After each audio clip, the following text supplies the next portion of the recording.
Halo, selamat malam. Kita jumpa lagi di Falka Live. Cuma malam ini mungkin teman-teman yang baru subscribe, baru like, tidak tahu kalau kita sebenarnya Falka itu awalnya dari talk show, dari obrolan iseng saya bersama orang yang saya anggap penting dan punya visi dan sebuah pandangan yang menarik, yang terbiasa melihat Falka itu live untuk band, musik. Jadi pada malam ini kita launch pertama kali untuk tiap Selasa kita akan melakukan pembicaraan. Jadi namanya Falka Bicara. Itu untuk melengkapi yang Jumat untuk Falka Live Event Band.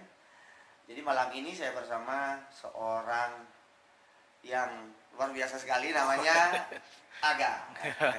Nama lengkapnya mungkin bisa disebutkan? Agastya Yatra. Agastya aja ya. Ya. Karena nama Bali kan panjang sekali ya. Iya, iya panjang. Ya, jadi beliau ini adalah project manager di Yayasan Bumi Sasmaya. Mungkin itu dulu yang dijelasin. Yayasan Iya. ngapain aja sih? Iya. Jadi Yayasan Bumi Sasmaya ini berlokasinya di Campuhan, Ubud. Kita itu salah satu NGO yang fokus dalam membantu penanggulangan sampah di Bali. Khususnya di pedesaan. Jadi saat ini yang kita bantu baru hanya di persampahan sih, khususnya di Bali. Persampahan ya? Iya, seperti itu. Dan program yang kita punya, jadi yayasan itu sebenarnya biasanya ada program-program tertentunya. Bumi Sasmaya ini punya program namanya MPH. MPH. Ya, jadi programnya namanya Merah Putih Hijau. Merah Putih Hijau. Ya, sebenarnya banyak NGO lain yang punya nama-nama sendiri. Kalau kita dia disingkat namanya MPH, di mana merah, putih, dan hijau itu ada maknanya. Ada maknanya. Ini dijelasin. Jadi merah putih itu artinya Indonesia dong. Ya, kita sebagai warga negara Indonesia. Dan hijau itu artinya ya biar hijau gitu. Jadi sebenarnya biar merah putih Indonesia itu menjadi hijau dan sustainable. Ya terhadap lingkungannya sendiri lah seperti itu. Ini kita hold dulu nih. Ya, kita hold dulu nih. Belum, Karena boleh. kan kita punya judul yang mungkin dianggap serem sekali. Gitu. Jadi acara kita malam ini itu judulnya kan kondisi sampah di Bali, kita tidak sedang baik-baik saja. Ya. Ini yang mengerikan adalah karena saya sendiri menganggap Bali baik-baik saja. Oh gitu. Ya, bukan ya kalau kita dalam kondisi corona ya memang tidak baik-baik saja. Betul, tapi betul. sebelum corona saya menganggap Bali baik-baik saja. Ya kan? Jadi ini kita perlu agak perlu mundur sedikit. Iya. Permasalahan kita kan domainnya malam ini adalah sampah. Betul. Seberat apa sih masalah sampah di Bali? Waduh, kalau berat berarti kita nggak membahas antara ringan berapa takarannya angka dong. Sebenarnya sih nggak ke masalah angka ya. Nggak ke angka sih ya. Ya, jadi mungkin problematikanya seperti apa? Mungkin saya tanya balik aja ke belinya. Oke. Kan beli ini kan tinggal di sini nih di studio seperti ini. Menghasilkan sampah dong. Banget. Ya maksud tuh. Nah itu si sampah waktu beli menghasilkan buang kemana di sini di rumah studio. Ini saya harus jawab jujur bagaimana? Jawab jujur. Ya. Dan saat ini sebenarnya kesalahannya Ya. adalah konyol kan. Jadi saya simpan sih, saya punya tempat sampah yang lumayan besar. Kemudian karena ini studio ini tidak berada di lingkungan perumahan manapun. Jadi saya di awal-awal itu emang kesulitan. Kesulitan saya nih. Kesulitan. Jadi di sana ada bak sampah nih di rumah. Saya buang di sana, saya dimarahi. Itu kan bak sampah. Oh gitu. Gitu kan? Akhirnya ada bapak-bapak yang punya tanah di sebelah. Nanti buang aja di tempat saya. Kalau plastiknya dibakar aja. Kemudian itu kan sudah setahun berlalu nih. Saya baca-baca nih, makanya saya bilang salah. Saya baca-baca, ternyata pembakaran sampah itu ilegal ya. Oh iya. Jadi tolong dibantu. Ya. Jadi banyak orang yang sebenarnya pengen rumahnya bersih, bagus sih. Pastilah ya. Saya sendiri juga di awal mungkin 7 tahun lalu lah. Kita berpikir bahwa rumah itu harus bersih, segala sampah yang kita punya tampung di tong sampah depan rumah, terus kita bawa kita tunggu truk datang biar diangkut. Biasanya kan ada sistem kita bayar jasa ke desa, kita bayar jasa ke DLH segala macam, ke dinas lingkungan. Cuman pada dasarnya masyarakat tuh kadang nggak tahu ya. Ya udah deh, sampah kita serahkan yang mengerti, dianggap mengerti, Lalu udah Dianggap mengerti karena kita nggak mau tahu kan. Ujung-ujungnya hilang. Yang penting udah hilang dah. Hilang dah gitu. Karena masyarakat kan mikir bahwa saya cuman mau sampah saya hilang, rumah saya bersih gitu. Ya, tapi kan banyak yang kurang tahu sebenarnya sampah itu dibawa kemana dan diapakan gitu. Nggak tahu dong. Nah, problematikanya di Bali, mungkin di Indonesia ya, sistem kita ini kan sebenarnya untuk pengangkutan sampah itu klasik ya, maksudnya old school banget gitu. Oh, ya? Jadi sistem angkut dan buang. Oh ya, itu aja. Itu aja. Sebelum kita berbicara yang lain, sebenarnya sistem angkut buang itu sebenarnya nggak salah. Nggak salah. Ada syaratnya, tapi pemilahan di sumber. Dari rumah, misalnya saya nih, saya sudah milah gitu. Iya, harus sudah milah dulu. Dipilah dulu organik dengan inorganik. Tahu nggak kenapa sampah itu bau? Nggak tahu. Karena sampah dicampur. Oh, kalau nggak dicampur nggak bau? Nggak bau. Ini organik. Ya. Yang tidak organik. Enggak. Saya beli taruhan, punya sampah dapur nih. Iya. Belinya taruh di suatu tempat, ya kan? Terus punya namanya sampah inorganik. Ya. Taruh satu tempat lagi, dipisahkan. Dia nggak akan bau. Kenapa dia bau? Kalau dicampur. Kenapa bau? Karena ketika sampah organik kan ada namanya pembusukan dong. Iya. Nah, ketika pembusukan berarti ada namanya suatu proses dia butuh namanya oksigen, dia butuh namanya ruang untuk membusuk. Ya kan? Ya. Jadi ketika dihalangi oleh sampah inorganik atau sampah plastik di dalam satu kotak box, biasanya atau sampah kan tertutup ya. Jadi pembusukan itu terhalangi dia dan akhirnya tidak berjalan dengan baik si pembusukannya. Jadilah dia keluar bau yang menyengat. Jadi pembusukan itu sebenarnya natural. Asal dia sama saudaranya lah kasarnya. Betul.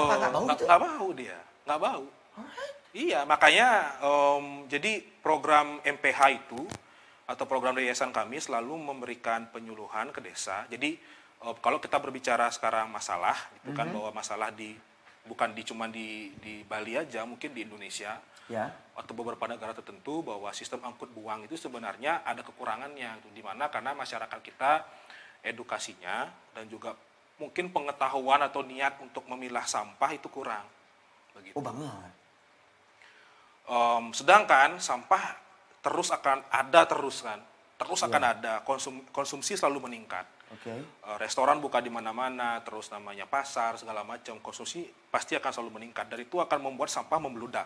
Makanya sekarang TPA kita di Bali, Suwung, di Temesi itu sudah kewalahan gitu, sudah penuh.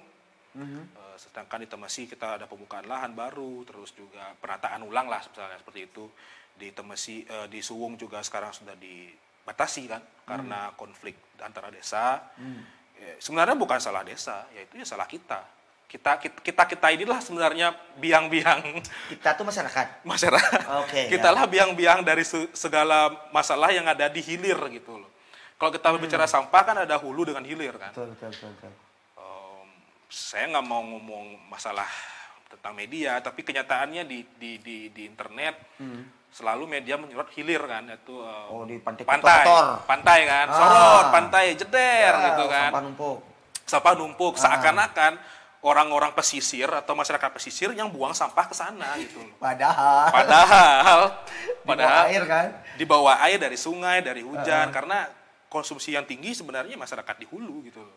Kalau kita bisa lihat kan, jadi kita orang-orang yang sedikit di ketinggian yang lebih atas yang cenderung membuang sampah sembarangan. Nah, jadi balik lagi ke masalah yang tadi bahwa pembakaran itu bersifat ilegal, ya jelas. Karena itu namanya TPA liar jadinya. Oh iya, itu saya mau nanya, itu dianggap TPA liar gitu? Iya, jadi kalau ketika, begini nih, kalau ada yang bilang, dulu saya dengar cerita dari Pak Ketut namanya, Pak Ketut Suwarnanya, dia bilang sampah itu akan selalu mencari teman-temannya gitu. Maksudnya gini. Oh iya, lanjutkan, saya paham sih. Jadi gini, ketika beli buang sampah di satu titik, ya kan? Tetangga sebelah ikut. Tetangga sebelah ikut kan, ada tong sampah nih, sebelah lagi ikut. Dia kelamaan numpuk kan, numpuk. Akhirnya orang berpikiran bahwa ini adalah tempat pembuangan sampah. Iya. Jadi itu ibaratnya ya membersihkan rumah. Ya jelas, tapi in the end Anda merusak lingkungan. Dan saya juga kena efeknya sih pasti ya. Itu jelas. Membakar sampah itu radiusnya 5 km ke udara, Bli. Jadi radiusnya bisa mencapai rumah yang di sana di satu rumah loh. Ya. Belum lagi rumah yang kedua sampah ikut satu bakar. rumah. Satu rumah. Ya. Belum bakar yang kedua, bakar yang rumah yang ketiga, rumah yang keempat. Berarti radius polusi akan makin menyebar. Gitu. Dan itu mengandung zat karsinogen yang plastik terutama ya. Dan kawan-kawannya bisa merusak pernafasan, kanker, segala macam. Walaupun sebenarnya pembakaran kan tidak terlalu sering untuk masyarakat, kan tidak masif gitu loh. Cuma tetap aja namanya udara kan kita nggak tahu gimana pencemarannya seperti apa kan. Bisa jadi ngambang terus kan. Kalau mau beli lihat langsungnya, ada riset. Beli datang ke Suung, tanya aja warga lokalnya gimana masalah pernapasan. Iya, karena mereka bukan cuma kesel ya, efek ke kesehatannya penyakit maksudnya. Kesehatannya gitu loh, ada di sana. Tapi saya kurang tahu bagaimana. Kalau misalnya beli mau research segala macam, coba ditanya sebenarnya orang yang tinggal di dekat dengan tempat pembuangan akhir itu bagaimana sih perasaannya? Oh, damn it, man. Iya. Dan kondisinya. Saya nggak kepikiran soal itu. Oh iya, jelas. Dan ya udah, nggak usah dibahas. Nggak usah dibahas. Iya, ini kita urai lagi. Kita urai lagi. Kita fokusin lagi. Ya, masalah sampah di Bali tadi bahwa tiap keluarga ada nggak datanya nih berapa sih tiap keluarga rata-rata menghasilkan sampah? Anggapnya keluarga satu perumahan kayak saya nih. Kalau di perhitungan yayasan kami di MPH itu sekitar 0,6 kg per hari. 0,6 kg satu per hari. kakak. 1 kilo dah anggap ya? Iya, anggap dah 1 kilo. Ya, plus minus lah. Plus minus ya? Ya, itu 1 hari ya. 1 hari.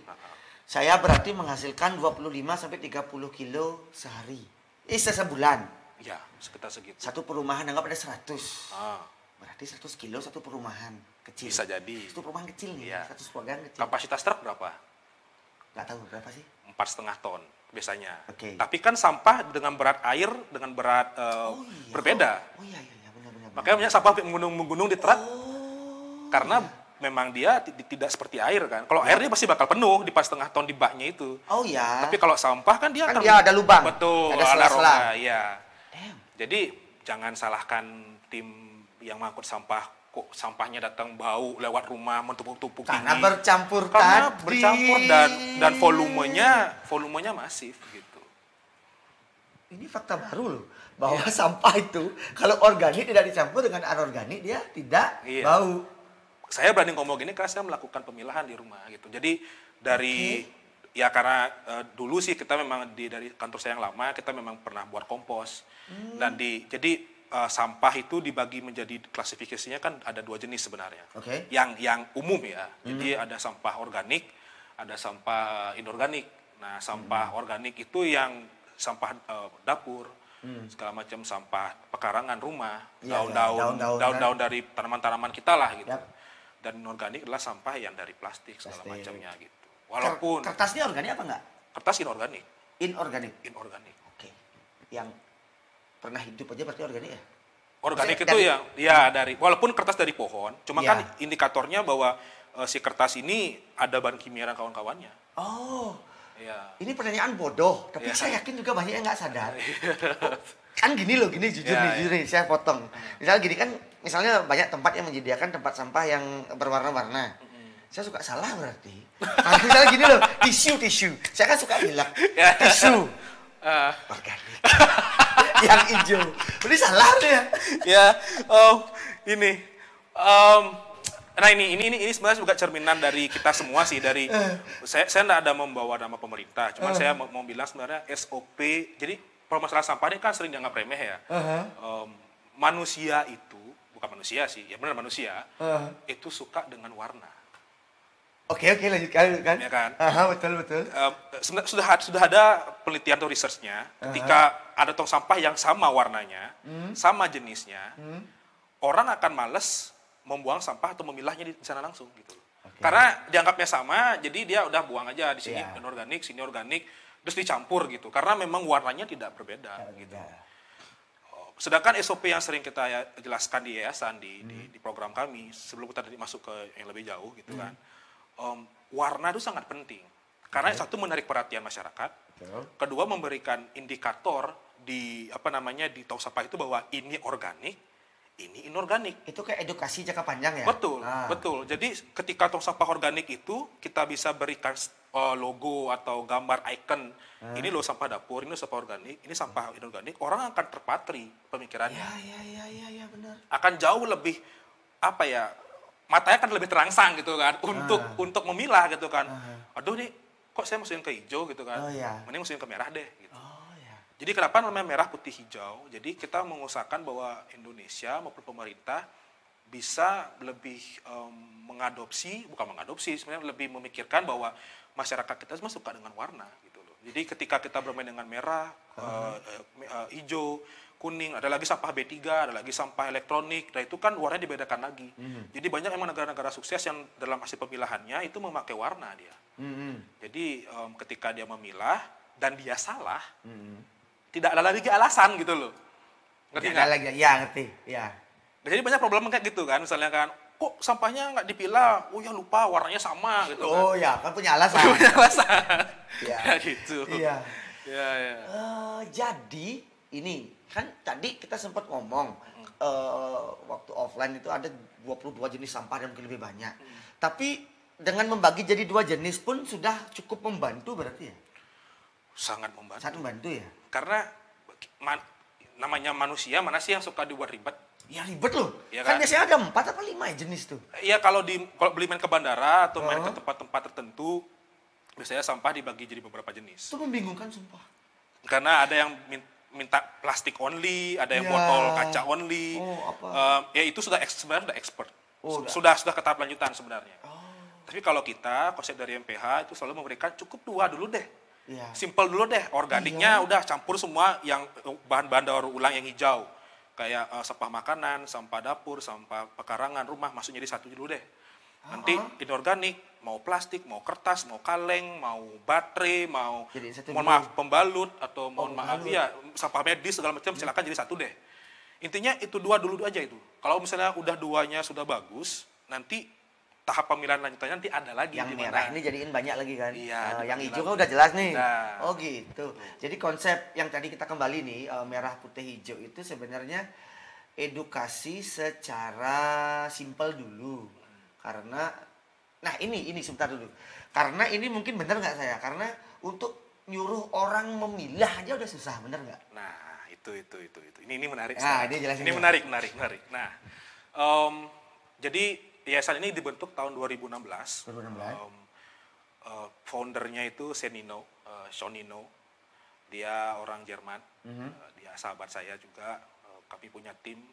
Beliau aja sih sebenarnya yang orang ekspat, beliau saja gitu. Yang sisanya semua orang Bali yang punya kompetensi tinggi. Teman-teman saya. Jadi saya mewakili yayasan juga di sini.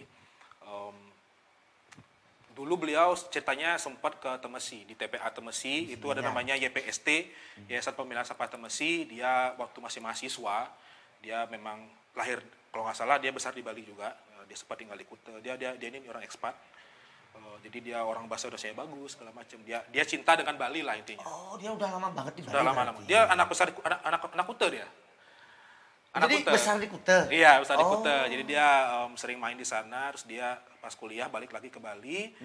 Dia akhirnya melihat bahwa problem sampah itu di Indonesia atau di Bali masif sekali. Gitu. Gila, men.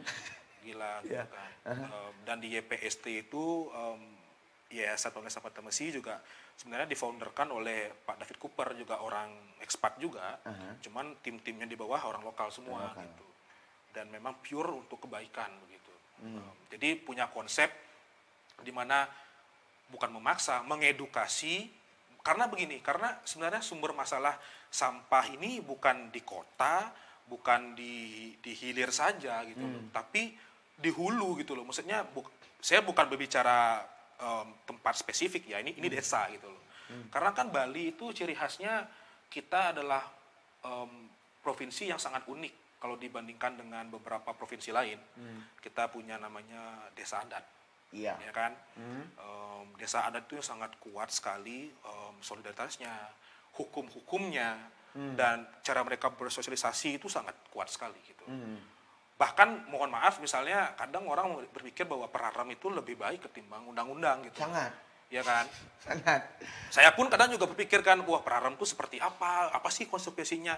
Ketika saya baca, nggak jauh berbeda dengan undang-undang sebenarnya. Nggak jauh berbeda. Iya, cuman entah kenapa saya juga pulang mengerti kenapa kok adat sangat dihargai sekali gitu. Iya. Terus akhirnya kita mempunyai konsep Pak Nino ini, gimana caranya kita bisa membereskan masalah sampah, tapi dengan cara yang simple, tapi kena semua gitu loh. Akhirnya dia mengetahui bahwa Bali itu unik di desanya gitu loh. Iya. Makanya akhirnya yayasan dan MPH ingin membantu desa. Jadi seperti arahan dari Pak Koster sebagai gubernur kita sekarang, jadi dari Pergub 97 tahun 2018 dan tahun Undang-Undang 47 nomor 2019 itu kan mengusahakan untuk mengurangi timbunan plastik dan mengharuskan desa mengurusi atau mengelola sampahnya secara mandiri. Habis di desa itu, yang pergi ke TPA hanya residu, begitu.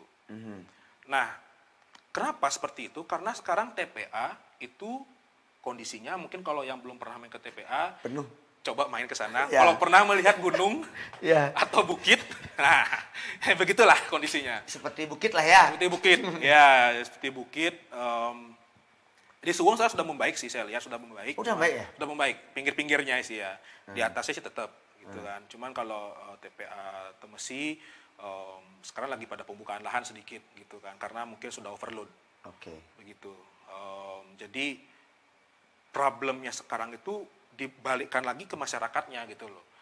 Ada saya baca artikel kan dari forum gitu kan, teman saya mengatakan bahwa lebih baik TPA tutup aja deh. Ngerti nggak maksudnya? Iya. TPA tutup, jangan adakan TPA, biarkan masyarakat bingung sendiri gitu loh, mau buang sampah kemana gitu. Savage. Itu cara cepatnya kan. Maksudnya bukan cara cepat, jadi kayak membuat chaos gitu loh. Iya, paham. Ya kalau masyarakatnya mengerti oke. Tapi kalau masyarakat tidak mau mengadakan program pemilahan, ya ujung-ujungnya TPA liar akan semakin banyak. Kacau beneran. Ya, saya nggak akan bilang salah, cuman saya selalu berpikir bahwa konsep yang kita laksanakan ini sebenarnya baik sekali gitu loh, ke desa gitu loh. Jadi harapannya desa mandiri, selalu program itu kita tawarkan, kita berikan edukasi program ini masuk ke BUMDes, ke desa. Jadi dengan metode, namanya circular economy, nama metodenya. Jadi dari desa, oleh desa, untuk desa. Jadi sampahnya dari desa, dikelola oleh desa, hasilnya untuk desa sendiri, untuk masyarakatnya sendiri gitu loh. Mau dia membangun lapangan futsal, mau dia menunjang fasilitas untuk desanya. Dari hasil jual sampah ini. Iya, nanti jual sampah inorganiknya gitu. Inorganiknya. Iya, dan juga nanti di fasilitas itu saya jelaskan bahwa TPS 3R itu adalah tempat pembuangan sampah sementara berbasis tempat pengelolaan sampah sementara berbasis 3R, yaitu reduce, reuse, dan recycle. Jadi yang dikirim ke TPA hanya residu saja, maksimal 10%. 10% dari 10%. Ibaratnya gini, anggaplah seluruh desa buang sampah 10% aja setiap hari. 3 hari sekali deh. TPA nggak akan mungkin seperti itu gitu loh. Cuma kan karena sistem angkut buang, akhirnya ada sampah tercampur, ya mau nggak mau TPA membludak. Pemilahan pun jadi ketika sedang milah tiba-tiba udah masuk lagi kan susah. Iya. Jadi solusi simpelnya sebenarnya tiap rumah harus memilah dulu. Betul.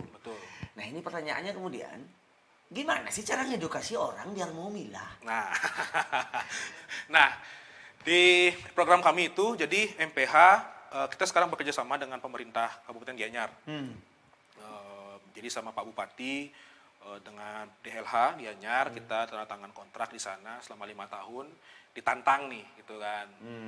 Bisa nggak kamu buat Gianyar ini menjadi bersih dan bertanggung jawab gitu kan. Karena 3 kabupaten yang banyak termasuk volume sampahnya itu ada 3, ada Gianyar dan Pasar Badung. Itu yang udah full?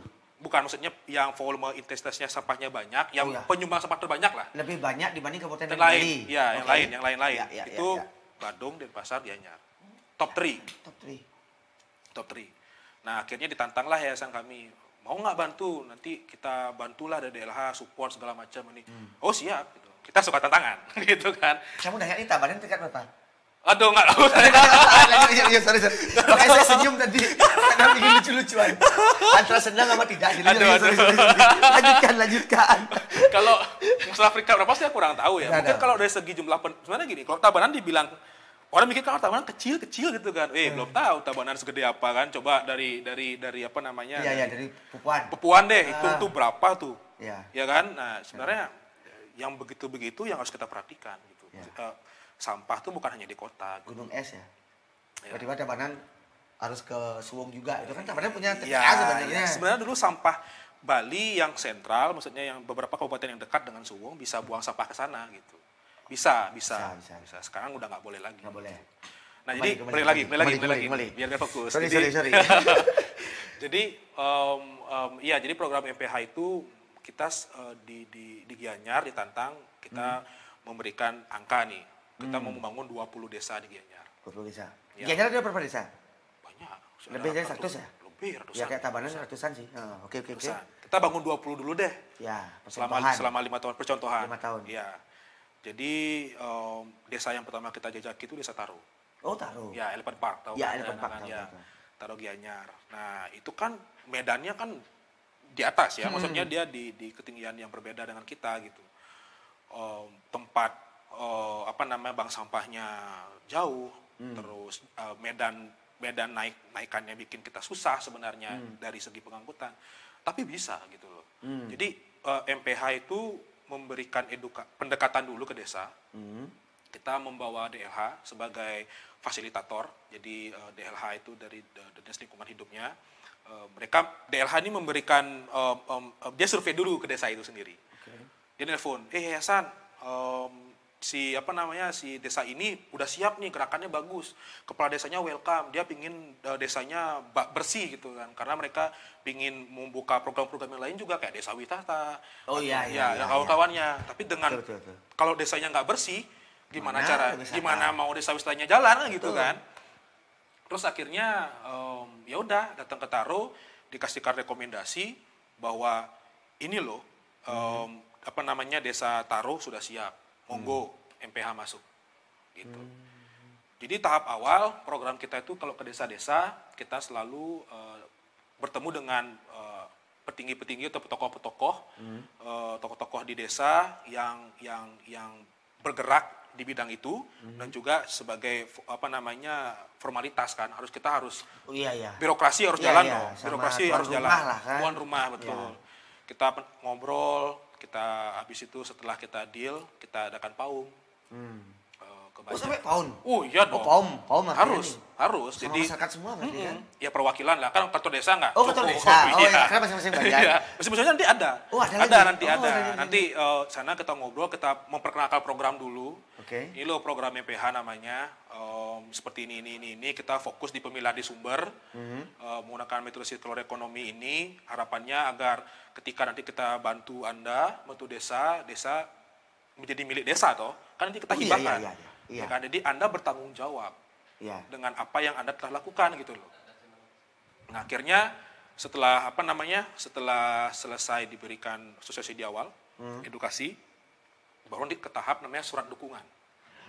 Surat dukungan dari desa dinas apa adat? Seluruh elemen. Seluruh elemen. Jadi gini, kadang banyak program-program seperti ini tuh terbengkalai karena apa? Karena tidak seluruh elemen mendukung. Betul. Atau ketidaktahuan. Ketidaktahuan. Miskomunikasi. Ujang nih gitu. Tiba-tiba Ujang nih protes kan, protes. Jadi gini, yayasan tuh nggak mau ambil pusing masalah itu, karena itu dapurnya mereka kan. Betul. Masalah sendiri internal kan. Kita nggak mau ikut campur masalah internal dia, kita membantu memediasi dengan surat dukungan itu. Seluruh elemen masyarakat di desa harus tanda tangan. Dari PKK, dari Karang Taruna, dari kepala desanya, pendesanya, keliannya, BPD, LPD, semua. Jadi ada banyak tanda tangan tadi surat itu. Mereka harus mengetahui dan mendukung. Milestone pertamanya itu berarti ya? Betul. Milestone surat pertamanya. Surat dukungan. Ya. Nah, tahap itu selesai, baru kita masuk ke PKS.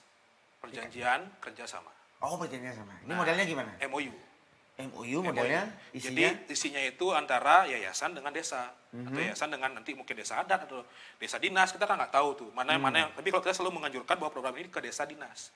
karena nanti di bawah BUMDes gitu sebagai pengelola. Ini kan dia bisnis hitungannya. Oke, ya kan? Di bawah BUMDes, jadi biar pengadaan modalnya dari pusat segala macam nanti ada bantu support lah, lebih gampang gitu. Oh iya betul.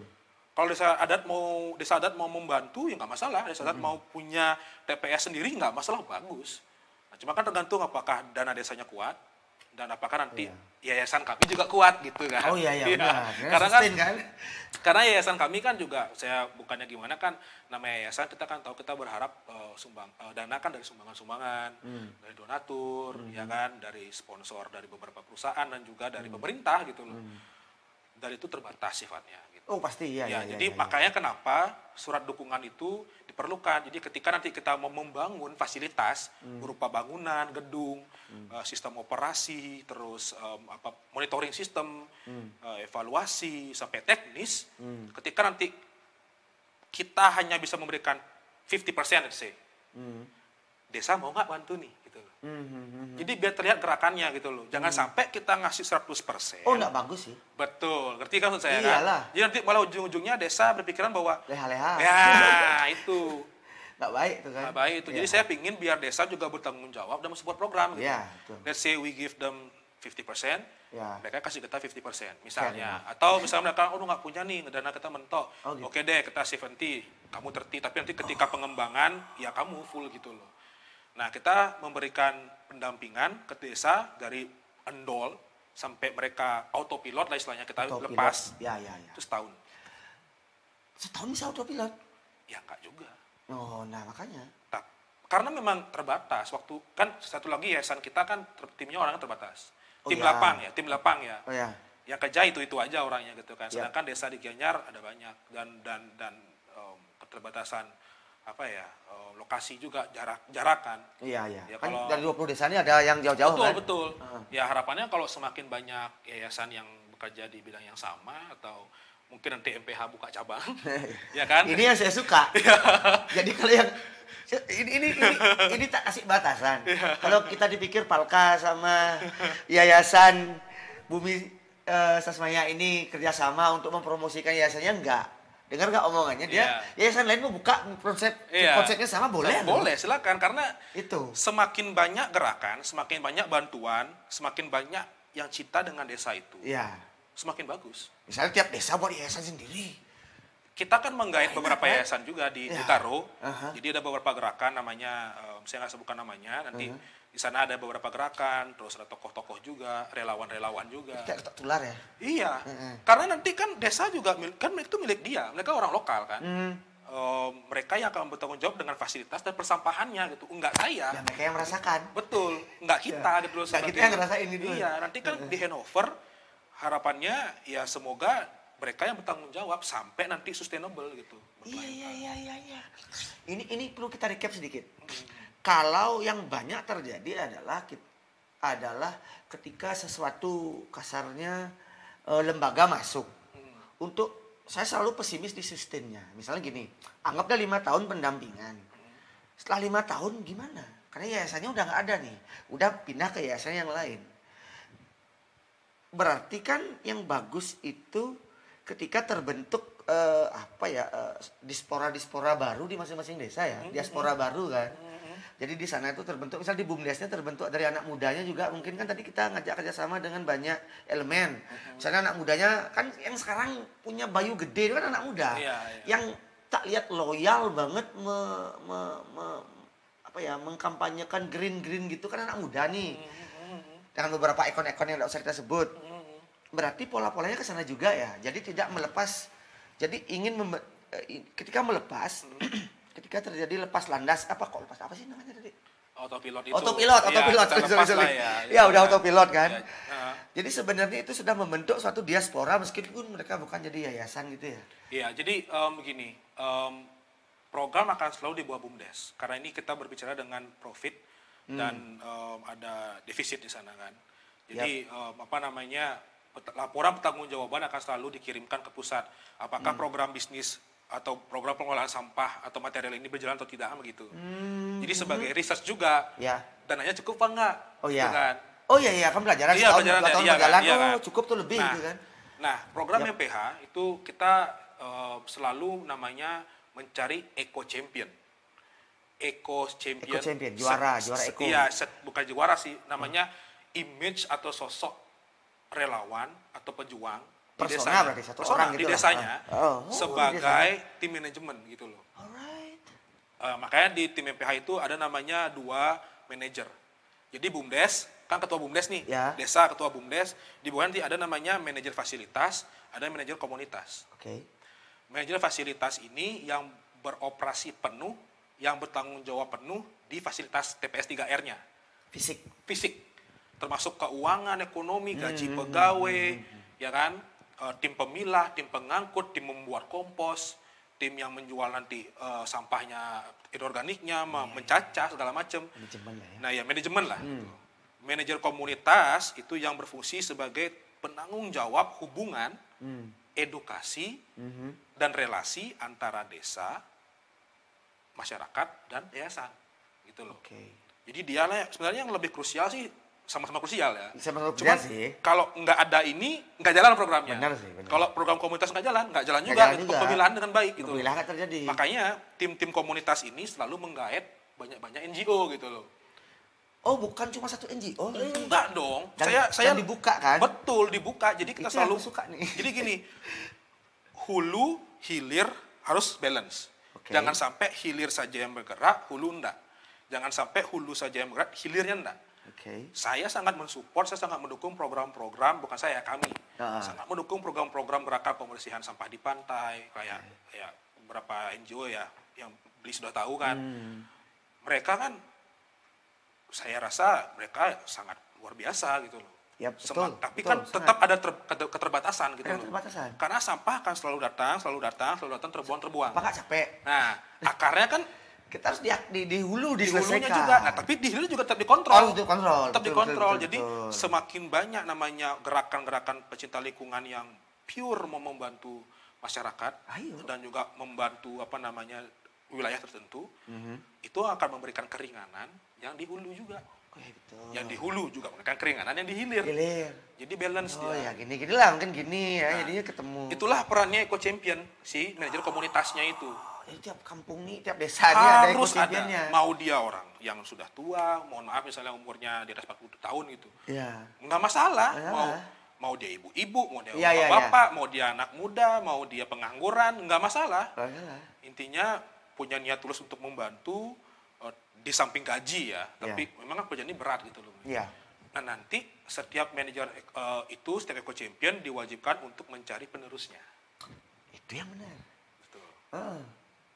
Jadi penerusnya itu harus bukan penerusnya, kamu penerus saya enggak gitu. Jadi tetap diajak dia nonton, diajak untuk ikut event-event, tetap diajak ikut ke fasilitas, turun ke masyarakat, ini loh problem kita, tetap diedukasi gitu loh. Ketika nanti dia sudah siap, ini mereka suatu keadaan mungkin manajer ini dia lompat kemana atau dia resign atau seperti apa, ada penggantian. Transisinya smooth lah ya. Nah, itu namanya sustainable. Sustain. Dan belum tentu satu orang saja, jadi banyak orang. Di championnya bisa banyak. Iya, manajernya tetap 2. Iya, 2 itu tadi. Tapi di bawah ini akan di calon-calon selanjutnya gitu. Seperti itu sih. Oke. Ini menarik. Saya urai lagi sedikit ringkas. Jadi masalah sebenarnya untuk pemilahan itu butuh berapa untuk gini. Satu keluarga itu kan punya sampah 0,6 tadi. Berapa lama sih rata-rata? Ini kan biar orang jadi tergoda nih. Berapa lama sih kita milah sehari itu? Sampah jadi organik dan anorganik. Berapa lama sih? Kalau memilah sampahnya di rumah, maksudnya biar kita terbiasa gitu. Ya nggak ada patokannya. Dari awal ya? Bukan saat terkumpul ya? Enggak, dari awal. Dari awal udah dibagi-bagi gitu ya? Iya. Patokannya nggak ada. Jadi ya sama kayak dia suka main musik misalnya, main gitar. Orang mau biar jago kan mereka harus terbiasa dulu main skill-skillnya, pattern-patternnya kan. Dari awalnya dia totok, akhirnya bisa jadi mimit gitu kan. Itu kan perlu otak dengan tangan harus sinkronize kan gitu. Sama dengan pemilahan, awalnya berat sekali bangun dari tempat duduk, buang sampah aja udah berat kan. Jadi kita harus jadiin 2 tempat sampah aja sebenarnya. Iya, 2 aja. Nah, untuk mengurangi, biasanya kan tugas pengangkutan kan di DLH itu kan dia punya keterbatasan, misalnya beberapa pemerintahan kayak tim pengangkutnya kurang atau truknya kurang, ya kan. Untuk sebenarnya jadi masyarakat tuh jangan sering, kalau saya sih nggak sering banyak mengeluh ya, karena kita mengeluh mungkin kita nggak lihat problemnya mereka tuh apa sebenarnya gitu. Untuk membantu mereka mengurangi kekurangan, memilah itu cukup membantu sekali. Dengan memilah membantu sekali. Iya, membantu mengurangi volume sampah di truk. Di truk. Iya, jadi ketika kita memilah, sampah organiknya bisa kita buat kompos di rumah. Bisa. Banyak yang jual kadang komposter, alat-alat kompos, pakai tong. Kalau dari kami selalu menganjurkan memakai ring kompos. Jadi pakai kawat ayam. Iya, kawat ayam dibuat 1 meter diameternya, dibuat lingkaran, tinggi 1 meter, udah tinggal buang langsung sampah organiknya. Kalau di desa, mereka banyak punya ini, apa namanya, tebel, istilahnya kartu tuh. Nah, itu lahan kosong ya. Lahan kosong sama kandang babi. Oh iya. Banyak hotel sekarang yang udah mulai bergerak ke bidang sustainable, restoran dan desa yang bekerja sama dengan peternak babi. Jadi sampah makanan kan masif tuh dari hotel, dari restoran. Wah, beli nggak tahu. Kalau saya ngaudit di beberapa hotel itu, sampahnya banyak sekali. Nah itu biar tidak terbuang ke TPA, ya sama dengan peternak babi. Akhirnya diambil secara cuma-cuma aja. Yang penting sampahnya diambil, terus digunakan jadi pakan. Jadi pakan. Iya. Jadi babinya istilahnya dia nggak makan yang kimia-kimia kan. Nanti makanan bekas nih itu akan direbus lagi, dipilah lagi mana yang terbaik. Misalnya babi nggak boleh makan apa, nggak boleh makan daging, misalnya nggak boleh makan tulang, dipisahkan, diaduk, yaudah nanti masukin ke pakan babinya, pakan babinya seperti itu. Kayak gitu ya berarti. Sebenarnya memilah sampah tuh nggak susah. Nggak susah. Oke, ini level keterbiasaan aja sih. Kebiasaan. Yang kemudian saya lihat adalah masalah kayak saya di sini nih. Di level perumahan. Kalau di kampung kan perarem ada. Perumahan memang ada yang di bawah desa adat. Iya. Tapi kayak di sini kita kan nggak tahu nih, misalnya gini, kasarnya gini. Saya sudah milah nih. Saya serahkan ke yang nyemput sampah. Dicampur lagi. Sampah ini, campur lagi. Terus gimana itu gitu loh. Itu dari tadi tak mikirin. Ini gimana terus? Kalau di kampung oke lah yang sudah terbentuk diaspora kayak tadi itu. Ya. Ini pertanyaan inilah jackpot lah buat saya. Itu 1000 pertanyaan yang sering saya orang tanya pasti jawab. Ada aja nyempil ini.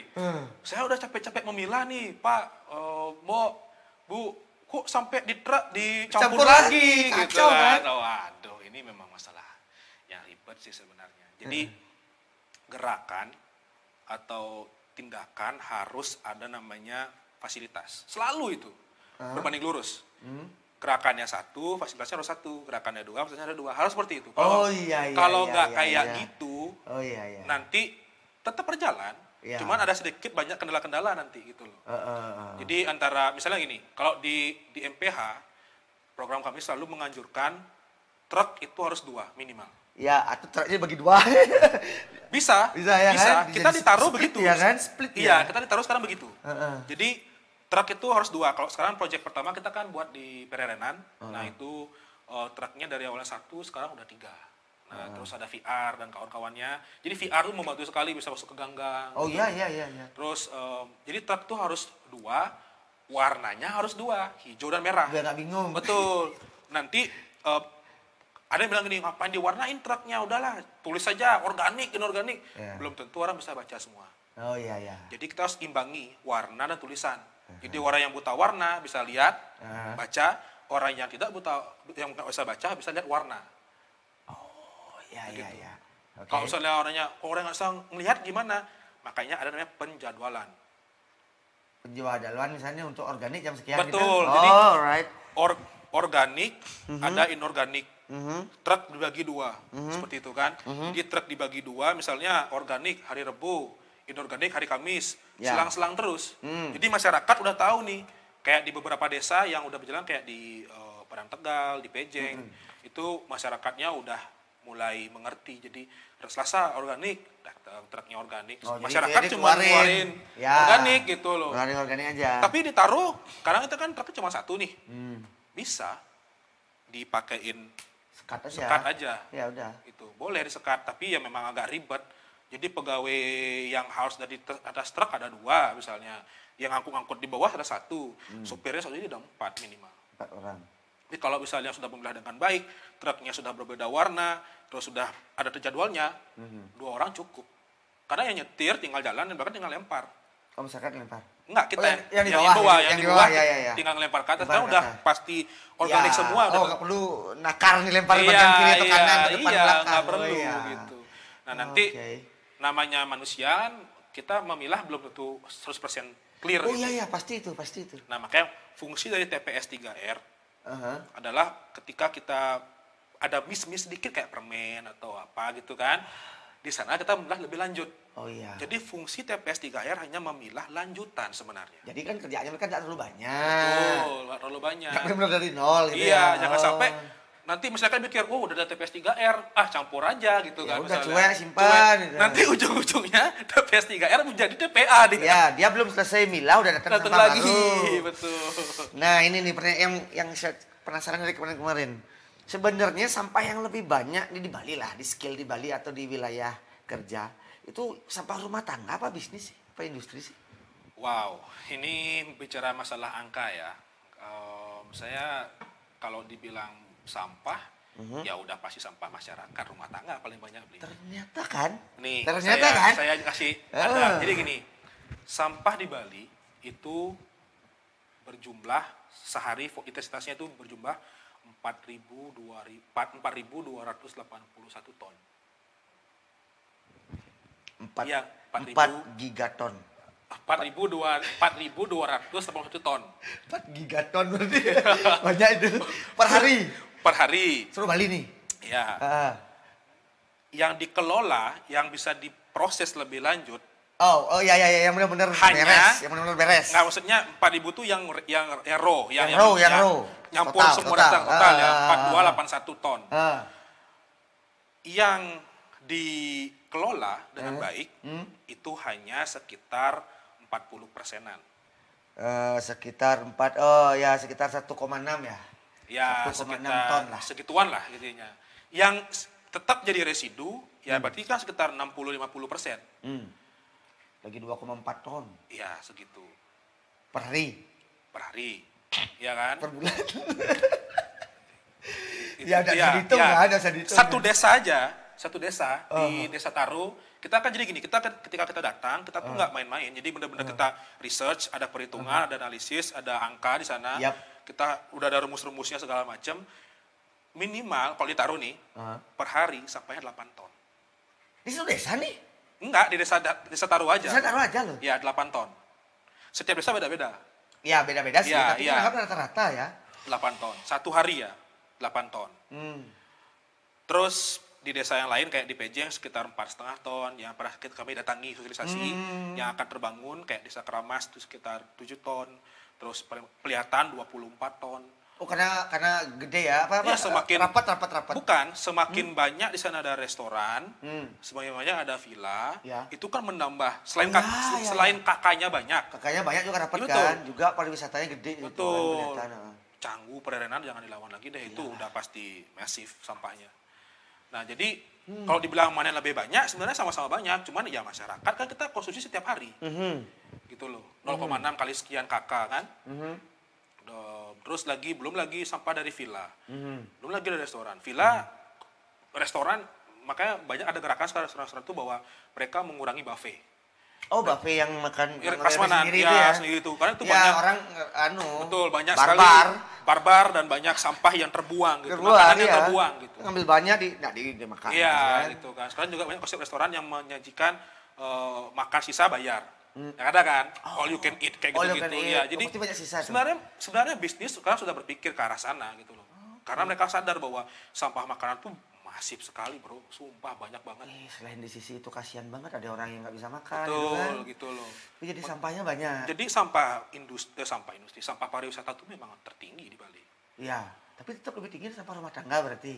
Rumah tangga tetap. Ya tetap rumah tangga itu kan macam-macam ya. Kelas-kelasnya yang dihasilkan dia tidak homogen. Kalau di hotel kan sampahnya homogen. Oh iya, homogen. Iya, kalau nggak makanan pasti wrapping kayak tempat wadah-wadah pembungkus gitu aja kan. Iya. Kalau Sama ini lebih ekstrim, kalau variety, masyarakat lebih varietasnya lebih banyak. Ya, lebih banyak. Iya, kayak Yang tadi kita sempat obrolin itu kan yang banyak sebenarnya yang kita lupa adalah di Bali itu yang sampah terbesar, salah satu terbesar mungkin ya, biar saya nggak salah ngomong, adalah Banten. Karena Banten tuh tadi dibilang isi apa kacip itu kan. Iya, Kacip ini kan tidak terurai dia. Itu banyak ya ternyata ya. wah ini menyinggung masalah.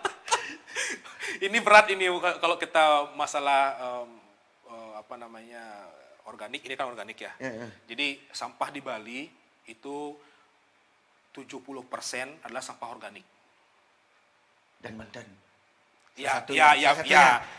Sumpah Upacara salah satunya gitu Salah loh. satu kan bagian organik Iya, dia kan. organik dia iya, gitu. iya. Mungkin yang belum tahu sampah organik itu 70% di Bali dibandingin sampah plastiknya. Ternyata lo ya. Tapi media kan mainnya wah plastik ya kan. Jangan abaikan plastik tidak berbahaya loh ya. Iya, itu loh. Jangan diabaikan plastik tidak berbahaya. Tetap banyak ini loh. Tapi sekarang berkaca lagi, dibalik lagi. Apakah penanganan organiknya sudah tepat? Ternyata tidak kan? Tidak. Ya kan? Yang membuat TPA terbakar, isu-isunya. Orang-orang kan bilang, wah ada yang membakar nih orang karena kesel atau apa. Enggak lah, saya nggak percaya kayak gitu. Iya kan? Jadi sampah terbakar itu karena sampah dicampur di TPA, sampah dicampur itu. Mereka menumpuk, betul. Ya. Habis itu ada panas, kan itu buka tuh.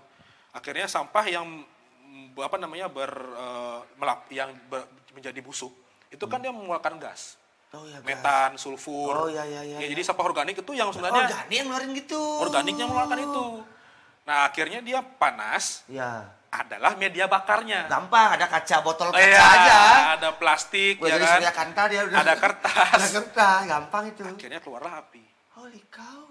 Ya, begitu.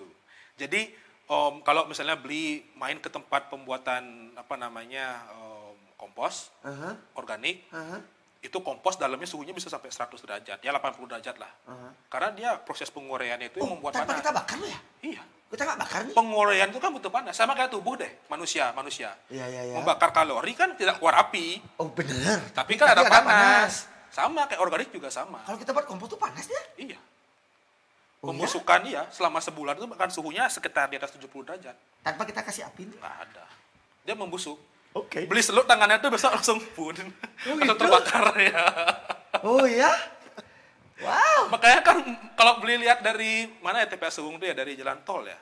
Jalan tol. Benar jalan tol masuk kan? Karena ada asap keluar tuh. Misalnya kalau pagi-pagi itu menembun keluar itu. It's a natural process berarti. Iya, natural process. Itu dari pembusukan organik yang terhalangi oleh si plastik inorganiknya.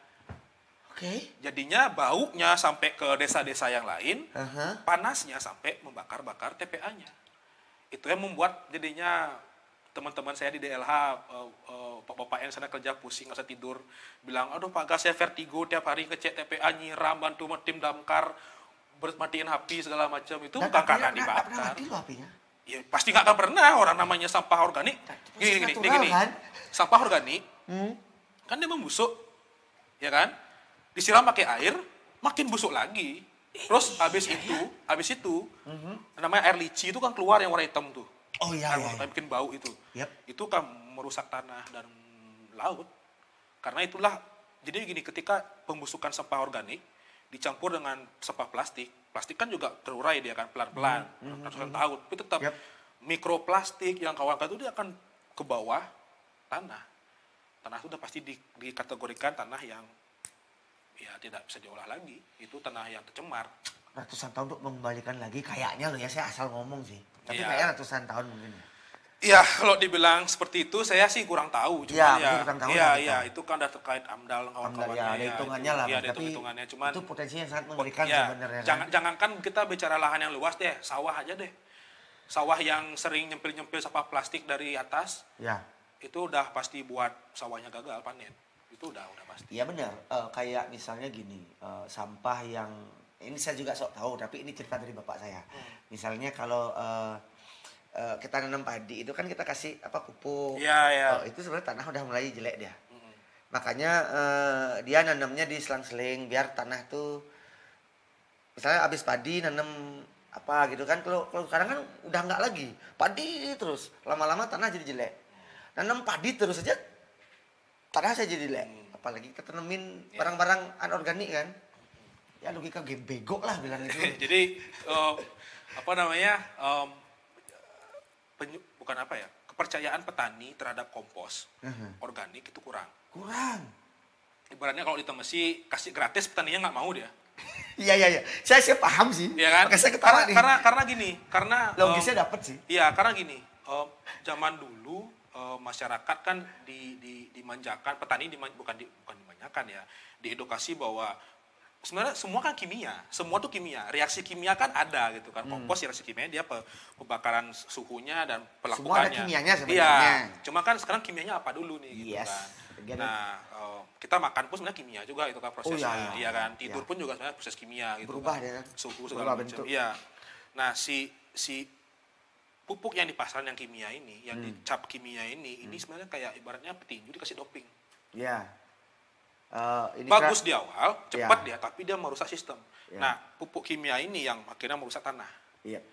Tidak memberikan nutrisi balik lagi. Iya. Nah, kompos organik yang dari sisa organik ini, memang laju pertumbuhan tanaman akan sedikit lambat. Oh ya. Sedikit lambat, udah pasti itu. 4 bulan panen jadinya 5 bulan, 6 bulan Ya, anggaplah seperti itu. Cuman hasil kemudiannya akan lebih baik. Dan sehat. Dia organik, dia sehat, dan tanah menjadi subur. Oke. Ketika tanah subur, udah pasti ada sumber air. Jadi kompos itu memberikan air juga dia. Maksudnya saya belum paham. Apa ya? Kalau saya bilang tanah itu kan ada kandungan, saya bukan pakar tanah nih ya, saya tahu. Sarjana kehutanan ya. Iya, saya bukan pakar. Tapi ada urusan tanah. Iya, tapi saya bukan orang pertanian ya. Jadi ketika tanah itu diberi ada nutrisi kan dia di sana ada macam-macam nitrogen, ada apa namanya kalsium dan kawan-kawannya lah, saya lupa tuh. Jadi ada saat tertentu yang kompos bisa mensupport itu dan memberikan tanah itu kembali ya mineral. Bukan air ya, mineral itu kan bukan cuma air gitu, bukan cuma H2O aja, tapi ada yang lain-lain kan mineral. Itu akan membuat tanah itu kembali subur gitu. Jadi ketika mau menanam kembali tanpa ada pupuk pun, dia akan tumbuh subur tanamannya. Begitu. Ya. Kalau misalnya naturally. Ya. Itu menariknya adalah gini. Satu yang kalau kita kembali obrolan dari awal adalah kita yang harus kita lakukan adalah memilah dulu. Yang juga harus terjadi adalah sebuah komitmen di desa. Kasarnya gini, tidak harus menunggu yayasannya Bro Aga untuk ke sana. Iya. Tapi teman-teman di rumah itu bisa sebenarnya men-trigger entah kenal dengan kepala desa, ya pasti kenal dengan kepala desanya gitu loh maksudnya. Saya begitu. Ya ini kan kita ngobrol tujuannya adalah memberi ide. Konsepnya begini, coba kasih tahu kalau salah. Pertama, tiap keluarga milah dulu. Jadi dua aja deh. Organik dan tidak organik. Yeah. Jadi simpelnya buat miliki 2 tempat sampah dua jenis. Itu habis itu pertanyaannya saya yang tadi kan setelah saya sudah pilah nanti setelah saya ini kan dicampur lagi kan kacau. Ayo kita trigger di kampung kita nih, di desa kita. Trigger di BUMDesnya karena di situ ada dana. Kenapa tadi Agaya ngomong ada ini persepsi saya loh ya, kalau salah diperbaiki. Kenapa ini harus ada unsur ekonominya? Karena kita hidup tuh tetap harus ada sustainable-nya, harus ada daya tahannya kan gitu. Kalau tidak ada uang yang dihasilkan, bukan berarti banyak loh. Kalau bisa jadi banyak syukur. Ini bisa menjalankan ada suatu perputaran ekonomi. Kan BUMDesnya hidup, kita makin senang melakukan ada feedbacknya ke kita lagi kan gitu. Bisa bikin lapangan futsal kayak tadi kan. Jadi satu, ayo kita pilah. Kedua, ayo kita trigger di desa kita bisa ada pengolahan sampah melalui BUMDes atau di Banjar sendiri dulu. Kayak gitu. Kemudian setelah ini terkumpul, pertanyaan saya kan gini. Kalau organik udah, kita bisa belajar kompos. Kalau nggak dari YouTube, mau belajar ke tempat nyaga nanti bisa cek di ininya, bisa dicek di Facebooknya atau di Twitternya. Gimana caranya buat kompos? Ada orang lain juga banyak kan gitu. Nah, yang misalnya gini, saya sama di desa saya sudah memisahkan nih. Yang organik oke, jadiin kompos. Yang organik yang terkumpul nih saya bawa kemana? Yang inorganik? Inorganik. Saya bawa kemana nih? Jadi sebenarnya kalau kita sudah mau mengelola sampah organik di masing-masing rumah, inorganik sudah masuk dalam kategori satu truk aja udah. Oh, residu jadi. Iya, residu dia. Yang terkirim. Nanti yang akan dipilah lagi lebih lanjut oleh pengepul di sana. Jadi nanti di TPA biasanya ada tuh orang-orang, bukan bilang pemulung ya. Dia yang mencari nafkah lah dari yang menilai bagi dia gitu kan. Iya. Jadi mereka yang tahu harga, mereka yang tahu mana yang bisa di-recycle gitu kan. Sebenarnya enggak mesti kalian teman-teman juga harus bawa semuanya ke sana, enggak. Misalnya kalau punya mau belajar tentang art nih, kesenian, mau berbuat jadi tas misalnya kan, sampah plastik, mau dibuat jadi apa misalnya, boleh. Kalau dibawa ke truk berarti itu masuk kategori residu. Berarti dia sudah masuk ke TPA, nanti akan ada pemulung-pemulung sama pengepul yang akan memilah lebih lanjut lagi sana gitu loh. Mereka juga berjasa loh, pemulung-pemulung sama pengepul di TPA itu. Kalau nggak ada mereka, kemungkinan TPA akan lebih menguntung lagi sebenarnya.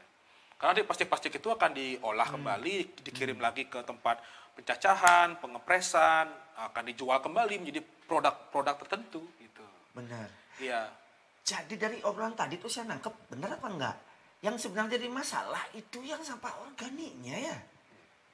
Jadi kalau itu sebenarnya kita bisa tidak sampai terkirim keluar dari desa. Dari rumah deh. Oh, dari rumah deh, jangan dikirim keluar. Oh, benar sih, jangan sampai masuk desa sih sebenarnya. Iya. Di rumah tiap orang bisa buat komposter kan enggak mahal kan? Enggak ruwet kan? Cuman beli kawat itu sekitar 75.000 harganya.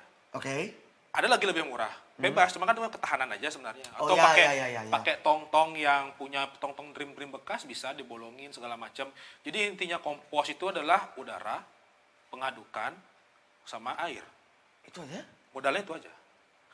Udara udah gratis dari. Katalisatornya nggak ada? Nggak, ya kalau mau lebih cepat boleh beli. Oh, tapi kalau karena kan? gini, karena sampah organik itu dia akan susut. Dia akan susut sendiri menjadi 50%. Anggap kalau belinya buat kompos 1 kilo, dicek setelah 3 bulan dia akan menjadi setengah kilo. Dan itu bisa digunakan ya? Bisa digunakan. Ya untuk banyak hal kan? Mau dikasih petani boleh, mau dibuang ke tanah. Iya, mau dibuang ke tanah lagi ya justru lebih bagus. Oh, nggak apa-apa, tinggal buang aja nggak apa-apa. Atau udah nggak berbahaya. Iya, karena dia udah berbentuk seperti tanah, udah pasir. Oh, jadi tanahnya gitu? Iya, warnanya hitam kayak tanah, kayak humus, tanah humus. Iya. Mau suka berkebun buat, sekarang kan lagi COVID nih, kita bisa bertani di rumah, mau nanam kangkung, mau apa, boleh pakai itu. Saya saya istri saya, kita punya kompos di rumah, itu yang awalnya penuh, sekarang udah segini. Udah kita pakai gitu loh. Oh, ya. Ini nggak akan pernah penuh. Oke. Karena kan sampah rumah tangga seberapa sih? Untuk organik, paling sampah daun-daun frangipani, daun jepun. Oh, ya itu yang banyak. Itu paling, terus sampah makanan, bekas nasi bekenyol, gitu-gitu aja kan. Dimasukin, itu justru bagus, karena kompos perlu sampah basah juga. Basah-basah itu artinya sampah dari sisa makanan, kayak nitrogen kan dari nasi, segala macam. Tulang-tulang dari kalsium dari tulang-tulang hewan, pas kita makan. Itu bagus sekali buat tanah. Ya. Right. Per keluarga punya produksi sampah sehari 0,6 kg. Di Bali jumlah sampah organik 70% tadi. Ya. Berarti sebenarnya kita bisa mengurangi 70% jumlah sampah yang masuk TPA. Kalau kita olah di rumah sendiri. Itu kinya. Simple, man. Ya.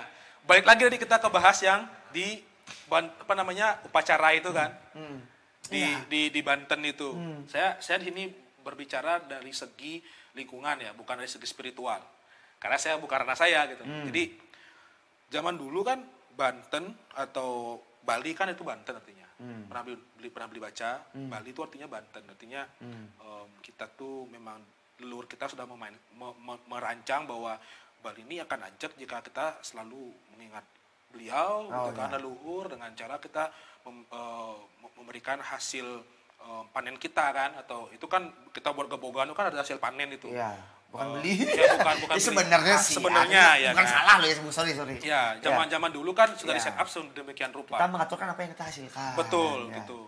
Nah, terus lambat laun kan isian dari Banten itu kan berubah. Karena simplicity kan, karena kita ingin membuat itu simple, memudahkan kita gitu loh sebenarnya. Kalau kebutuhan hidup ya. Betul, karena yatnya kan intinya seikhlas kita gitu kan. Ya. Cuma kan konsep dari itu apakah masih ada sama dengan konsepnya sebelumnya gitu. Apa kita menyeleweng apa enggak? Tiba-tiba sekarang ada plastik. Gini. Iya kan? Jauh nih. Sekarang kan ada plastik. Ya. Kalau kita balik ke konsep yang lama, apakah plastik adalah sumber dari Ya, hasil sumber daya kita iya, gitu kan ya. enggak. Terus ada namanya kacip itu kan, apa Ya, staples. staples ya. Iya kan?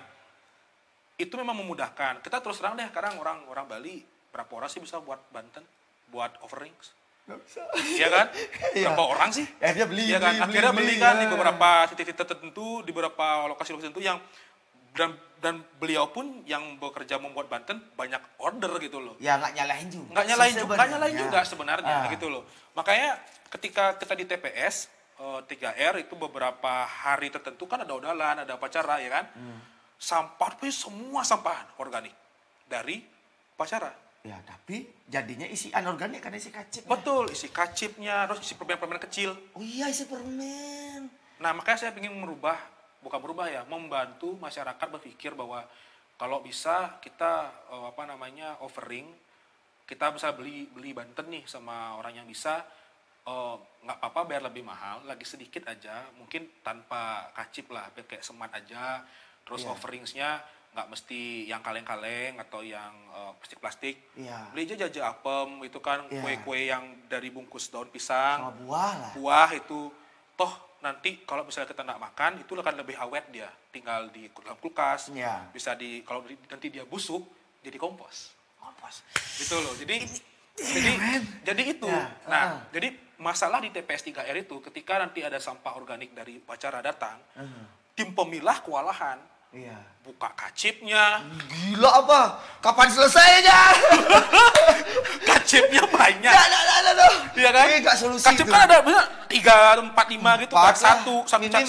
Satu ini kan. Iya, satu canang tuh 4 deh. Ya, canang sari itu kan yang ada banyak. 4. Itu mereka harus buka itu pelan-pelan. Itu mudah memperlambat waktu untuk proses pelapukan pencacahan sampahnya kan. Belum lagi mereka ada namanya mikroplastik itu kayak bekas orang gigit permen. Dikit-dikit. Kecil kan, nggak kelihatan tuh. Plastiknya itu belum dipilah sama dia. Karena ketika kompos tercampur dengan plastik, dengan sampah inorganik, kompos gagal. Udah pasti gagal. Oh gitu? Iya, sama dengan proses tadi kan, pembusukannya bakal jadi jelek, komposnya bau, terus bahan-bahan kimia. Oh iya, jadi baunya kita kesel jadi kan iya, buang. Jadi nanti komposnya juga akan terkontaminasi oleh tujuannya nggak cantik. inorganik gitu, oleh plastiknya, mikroplastik itu. Yang mis-mis beli masukin nggak ngelihat nih ke tanah, ditanam lagi sama tumbuhan. Kita udah punya investasi jahat nih. Tumbuhannya tumbuh, beli makan dong. Itu udah ada yang makan anak saya kan. Iya, belinya juga. Bisa nanam 50 tahun lagi berbuah, saya udah meninggal lah. Jadi nanti kita makan hasil petikan buah yang ada kontaminasi dari zat-zat yang kita nggak ketahui dari plastik. Gitu sih. Tapi saya masih tergelitik dengan fakta itu loh. Oke lah, tadi kita bilang 70% di Bali ini sampah organik. Kita taruh di 50 deh. Taruh 50 deh sampah organik. Coba deh orang Bali ini kita mau memilah aja. Jadi 2 ya. Berarti kita sudah mengurangi 50% sampah loh yang masuk ke TPA. Harusnya. Kalau bilang gampang sih gampang, tapi ini kan susah gitu loh. Tapi ayo kita tularin gitu Iya, loh. gitu loh. Maksudnya konsep leluhur kita, kakek nenek saya sendiri, mungkin buyut saya. Kalau kakek saya sih di desa dulu ada yang masih membakar masakan ya. Mereka masak pakai kayu. Yes. Pakai buat arang gitu kan. Itu enggak salah sebenarnya. Karena kita berbicara karbon lagi sekarang kan. Jadi polusi udara itu kan macam-macam. Ada karbon, ada karbon dioksida, ada monoksida dari kendaraan bermotor, itu kan. Zaman dulu leluhur kita tidak ada plastik, satu. Iya. Yang kedua, mereka tidak ada LPG. Yes. Zaman dulu kan. Mungkin ada tapi belum dipasarkan gitu kan. Jadi mereka bergantung dengan hasil pertanian dan hasil kehutanan gitu. Mereka datang ke ke hutan, ngambil sarang, ngambil ranting-ranting pohon, terus mereka juga ngambil beberapa hasil pertanian kayak buah-buahan, sayuran dibawa pulang. Terus juga ngambil peternakan juga, telur, kawan-kawan kan. Jadi untuk memasak mereka menggunakan bahan bakar kayu itu. Apakah itu mengganggu? Mengganggu sebenarnya. Ya karena kan bau segala macam kan. Terus juga orang kalau lewat naik motor kena, udah. Tapi kan memang motor nggak ada. Iya. Slow karena memang waktu itu kerukunan antara masyarakatnya mereka saling mengetahui bahwa memasak yang menggunakan itu gitu. Ya, ada asapnya. Iya, Gitu. tetap mencemari udara tapi kecil dia. Oke. Tidak banyak, hanya karena kan zat-zat dari tumbuhan itu kan hanya berupa air. Kalau dibakar dia uap air kan, uap air, terus ada karbonnya, ada belerang segala macam itu dibakar. Tapi kalau misalnya plastik yang dibakar beda lagi kasusnya. Waduh, saya besar ini. Iya. Okay. Jadi kalau sekarang lihat masyarakat membakar sampah di jalan, nah sampahnya yang dibakar adalah sampah organik. Iya. Dibilang salah nggak juga sih, cuman mengganggu ya. Iya, tetap lah, bau juga kan? Iya, mengganggu satu, dan di jalan ya, orang lewat motor, di got gitu kan. Iya, di jalan lah, di got itu mengganggu, dan kedua mengundang orang-orang ikut bakar. Itu udah pasti. Jadi dia jomprot sini, lagi 5 meter dan jomprot lagi. Iya, itu udah pasti, udah mengundang. Kalau dia membakar di lokasi yang benar, kayak di dapur, kalau kamu belinya main ke desa, orang bakar di tungku di dapur, itu udah nggak pasti mengganggu, karena asapnya hanya di lingkungan rumahnya saja gitu loh, nggak keluar kemana-mana. Iya. Kayak gitu sih. Tapi kalau kita membakarnya di jalan raya seperti itu, ya itu pasti udah satu bisa menyebabkan kebakaran juga ke rumah orang. Ya itu ngeri itu. Banyak tuh kasus itu kan, kasus kan ditinggal soalnya kan. Rumahnya ditinggal gitu kan. Sampahnya. Terus tiba-tiba ladangnya kebakar, itu karena kelalaian sebenarnya sih itu. Itu, dan tuh kalau misalnya saya dulu di kantor yang lama, kita punya alat pendeteksi toksik di udara. Itu kalau misalnya parah banget dia warnanya ungu. Warnanya dari kalau salah dia hijau, kuning, merah, ungu kalau nggak salah. Nah itu ketika dia udah ungu, toksik, berarti sekitar radius 5 kilo itu dia udara udah nggak bagus untuk manusia gitu. Oh itu tadi faktanya kalau kita membakar tiang, misalnya bakar sampah segini aja nih, itu jaraknya 5 kilo radiusnya. Iya, bisa sampai 5 kilo. Gitu loh. Ya kita kan manusia, paru-paru cuma diciptakan oleh Tuhan atau tubuh kita sendiri untuk menghirup oksigen dong. Ya. Dan menggunakan karbon dioksida. Ya oke lah kita ngerokok misalnya kan. Ngerokok udah pasti ada zat tertentu kan, ada nikotin di sana segala macam. Itu kan ujung-ujung merusak paru-paru kita. Ya. Tapi kan dengan tumbuhan beda. Kalau kita membakar tumbuhan, justru itu memberikan makanan buat dia. Makanya fungsinya kita membuat kompos, nanti rembetnya ke kehutanan, ke pertanian untuk menstabilis ekologi gitu loh. Ekosistem, kita nanam pohon, kawan-kawannya, biar membantu juga menetralisir polusi di udara. Kayak gitu. Jadi tujuan MPH itu ada, bukan cuman sampah aja sebenarnya. Harapannya NGO lain juga berpikir bahwa program sampah ini akan merembet kemana-mana. Gitu. Iya. Ke lautan juga perikanan, karena ketika sampah nanti sudah masuk ke laut, ya otomatis ekosistem laut sudah tercemar gitu kan. Ya umumnya kan ke laut tuh kan. Iya kan, terus nanti dia masuk ke sosial juga, udah pasti itu kan. Pasti. Ketika setiap desa mulai protes, ada TPA yang mengganggu, itu udah sosial, konflik sosial jadinya. Oh iya.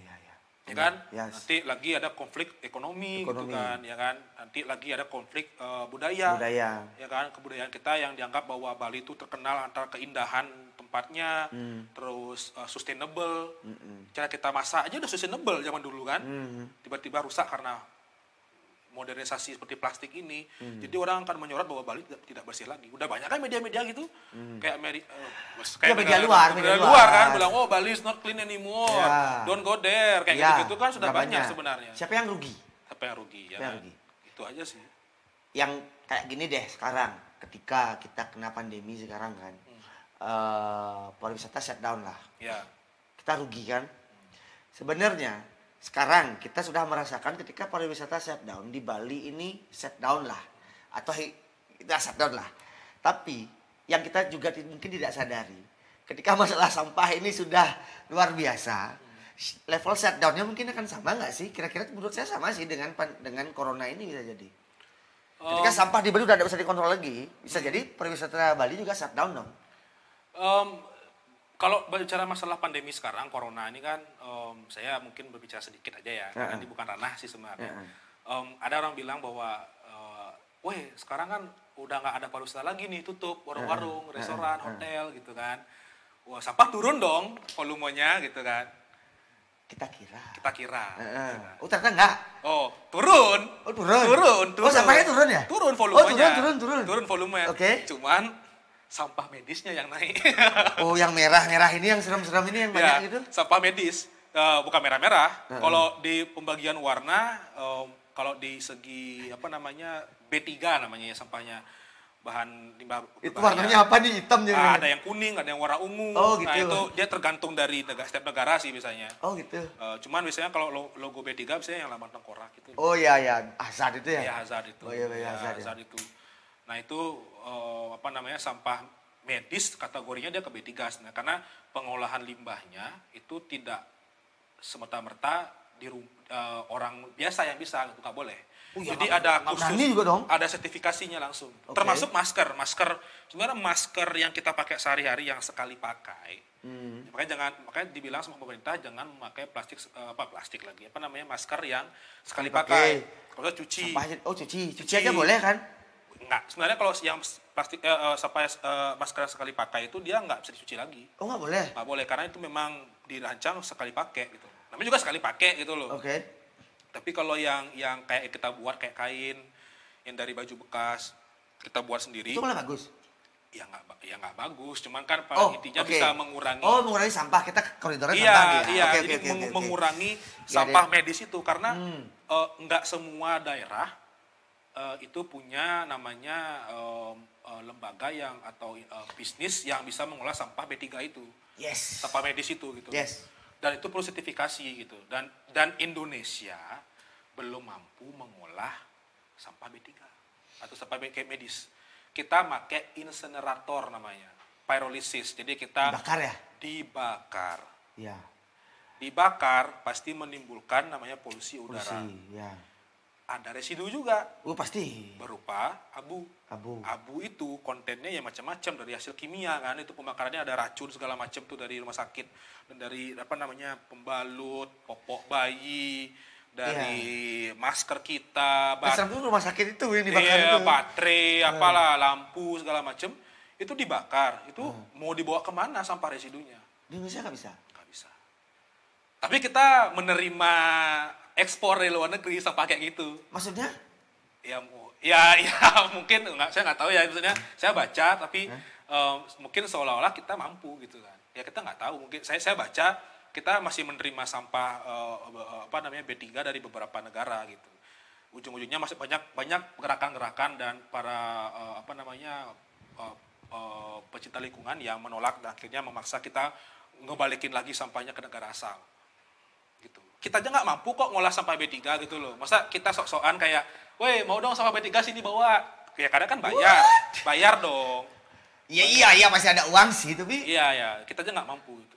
Sedangkan ya sekarang titik-titik tertentu kayak corona nih sekarang. Saya baca kemarin di artikel ada baru sekitar 20 insenerator yang tersertifikasi yang mampu membakar sampah medis. Sampah hasil masker itu, APD itu. Baru hanya sekitar 20. Sedangkan rumah sakit sekarang berapa yang nangin untuk COVID kan banyak. Dan jadinya sekarang masyarakat Bali khususnya mungkin sampah kita di TPA sekarang menurun volumenya, cuman sampah medis yang makin banyak. Gitu. Makanya teman-teman saya, forum sampah yang peduli sampah sekarang peduli lingkungan menggalakkan bahwa gunakanlah masker yang tidak sekali pakai, yang bisa dipakai kembali gitu. Yang buatan kain itu lah ya. Udah banyak sekarang kok produk kayak gitu, popok pun sekarang popok yang bisa dicuci. Ada lagi popok namanya popok sustainable itu. Tapi dia bisa dicuci lagi ya. Dia serapnya ada. Ada. Nanti dicuci lagi, dikeringkan lagi. Ya kayak pakaian dalam lah dia. Tapi dia ada bantalan-bantalan tentunya. Terus pembalut juga ada sekarang yang sustainable dipasarkan. Untuk perempuan? Perempuan ada pembalut perempuan. Oh ya? Iya ada. Warganya nggak terlalu jauh berarti? Ya ada kualitas. Tapi wajar sih. Wajar. Karena kita nggak buang kan? Sustainable. Jangan bilang sustainable itu atau green itu murah. Oh iya. Karena dia kan produk baru green ini kan. Maksudnya baru digalakkan sekarang gitu. Alright. Sama kayak kita beli barang lah, ya kan? Gitar yang lama mungkin di awal-awalnya dia sudah awalnya harganya tinggi. Ketika ada gitar baru ini kan lebih tinggi harganya. Tapi ketika gitar yang ini sudah tidak pernah dilihat orang lagi, muncul lagi, wah ini koleksi mahal kan? Kolektor serial. Ya, kolektor serial kan sama kayak dengan produk seperti ini juga gitu. Ketika mau diciptakan green gitu kan, wah green. Ada biaya research di sana, ada marketing di sana, terus juga ada biaya susah payah mereka kan untuk membuat produk itu. Jadi konsep green sustainable itu sekarang ya memang mahal. Tapi kalau semakin banyak orang yang mengadopsi program sustainable, program green, murah dong jadinya. Jadi ibaratnya udah bakal jadi kebiasaan dan jadi tren dan menjadi apa ya? Jadi mass product lebih murah dia. Jadi ibaratnya hotel sustainable, restoran sustainable, desa sustainable juga, desa wisata atau desa green kan, green village segala macam itu bisa diciptakan kalau semuanya bergerak. Iya. Yang simpel tuh misalnya sedotan deh. Dulu kita biasa pakai sedotan plastik. Terus kemudian kita ganti dengan yang sustainable misalnya dari bambu. Kan lebih mahal dong dengan beli yang plastik. Tapi lama-lama kan kita ya masuk akal dah. Betul, kan? Gitu logisnya benar nggak? Ya sesuai dengan aturan Pak Gubernur, karena Bali kan sekarang menjadi contoh. Jadi pergub kita ini yang dijadikan sebagai acuan untuk provinsi lain. Ketika kita berhasil menggunakan pergub ini menjadi contoh di Bali bahwa plastik kita berkurang banyak, kompos kita jadi banyak yang terbuat karena organiknya dikurangi. Provinsi lain akan mengkopi itu gitu loh. Jadi kita ini adalah muka sekarang nih. Kita ini sebagai ujung tombaknya di Indonesia gitu loh. Kalau kita sudah berhasil, karena kita kan pariwisatanya banyak nih, banyak turis datang. Kita tuh ibaratnya multi nationality kan. Jadi banyak culture di sana. Culture-nya orang ekspat beda, culture-nya orang desa, setiap desa beda. Jadi bentuk sampah apa jenis sampah itu pun beda-beda. Berbeda-beda. Jadi ketika kita sudah bisa men-tackle itu, maka ketika di-copy ke beberapa provinsi akan lebih mudah. Kita yang lebih ruwet sebenarnya karena multikultural. Iya, dibilang kita gini apik lah, prinsip percobaan lah. Tapi untuk ke arah yang lebih baik gitu. Karena kita adalah ujung tombak dari tahulah visa negara kan segala macam dari Bali semua. Gitu. Makanya konsep ini sudah dilakukan sebenarnya sudah lama. Cuman pergubnya baru diluncurkan kemarin 2019 sama Pak Koster.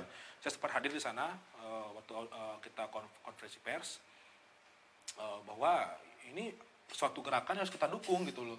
Jangan sampai beliau dan tim mengadakan pergub ini kita menjadi tidak acuh gitu loh. Menjadi jadi nggak peduli gitu. Jangan sampai karena kita sekarang udah diambang, kita harus membuktikan bahwa kita bisa.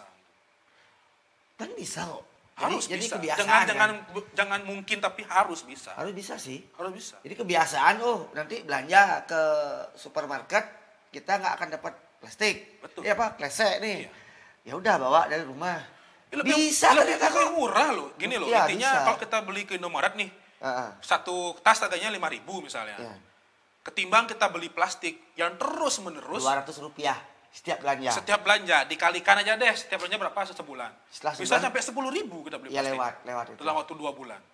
Lebih mending kita beli tas satu yang gede, harga 5.000 dipakai sampai tahunan gitu. Iya, kalau bisa bikin sendiri. Bagus. Gitu. Makanya problematika seperti ini, sampah ini sebenarnya nggak susah. Cuman intinya kita harus bergerak dan ikuti SOP. Gitu loh, aturan yang ada gitu. Oke. Saya kira ini kita wrap, tapi kita wrap lagi, kita kesimpulan lagi. Satu adalah pilah di rumah. Jadi 2 aja deh. Organik, inorganik. Habis itu dorong di lingkungan Anda untuk melakukan hal yang sama. Betul. Kalau bisa sampai level pemerintahan, Banjar lah, pemerintahan di daerah Anda, misalnya di perumahan deh, di Banjar, di desa, bagus. Karena sampah organik itu jumlahnya di Bali lah 70%. Oke lah kita pasang 50%. Berarti ketika kita bisa ubah itu jadi kompos, ayo buat komposter. Kalau itu bisa kita lakukan di rumah, kita mengurangi jumlah sampah yang masuk TPA 50%. Udah jelas. Ada yang perlu tambahin? Penambahan ya. Mungkin dari ini sih paling dari niat-niat sih paling ya. Niat gitu, tekad lah dari kita sebagai masyarakat Bali, bahwasannya kita juga harus memberikan edukasi ini bukan hanya di keluarga kita aja gitu loh. Tapi orang-orang terdekat terutama yang memegang birokrasi atau pemerintahan di sana gitu loh. Jadi supaya ketika kita menyinggung masalah ini ke pemerintah desa, jadi kan ada gaung di sana, ada gerakan. Jadi mudah terdeteksi oleh pemerintah gitu. Karena pemerintah juga kerja berat gitu loh. Mereka kan banyak urusannya juga, dan pemetaan desa mana itu kan Bali ada banyak desa. Jadi ketika kita ada pergerakan tentu mereka akan mempermudah bahwa ini desanya gerak nih, datang. Kalau semua desa kayak gitu berarti lebih mudah mappingnya. Jadi NGO seperti kami jadi lebih mudah juga. Tinggal mendampingi, datangi, dampingi, ajari, lalu ya udah kasih desa gitu, lepaskan gitu. Iya. Jadi intinya begitu. Jadi jangan sampai gini, udahlah juga udah ada si dia, udah ada si ini. No. Kita harus kayak saya di perumahan saya sekarang kita buat kompos, terus orang-orang di lahannya orang lain saya buat kompos. Jadi saya minta izin, nanti ujung-ujungnya mereka, ini ada kompos ini apa ya gitu kan. Akhirnya mereka datang dan membawa sampah makanan mereka sendiri gitu loh. Memilah, udah langsung memilah gitu loh.